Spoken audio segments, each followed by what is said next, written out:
आइए मेरे दोस्तों, एक निर्गुण भजन पेश है, सुने। अरे रची रची माटी के घरी लावा, कोहरा बनावेला हो राम। अरे रची रची माटी के घरी लावा, कोहरा बनावेला हो राम। केतना दुलार से संवारेला, केतना दुलार से संवारेला,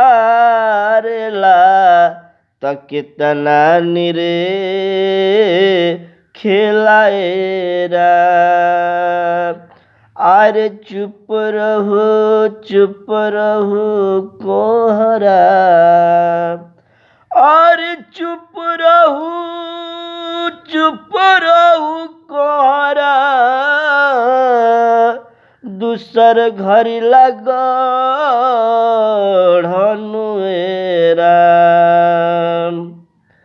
अरे ई तो हवे पानी के बुला, अरे ई तो हवे पानी के बुला, तो फट से बिगाड़ी दिबोरा।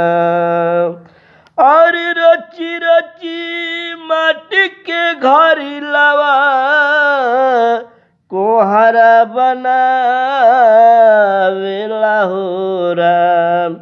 केतना दुलार से संवारेला, केतना दुलार से संवारेला, तो केतना निरे खेला हो राम। नमस्कार, प्रणाम दोस्तों। गीत अच्छा लगा तो चैनल को सब्सक्राइब, वीडियो को लाइक करें। पूरा देखने के लिए हमारे चैनल पर जाएं। धन्यवाद।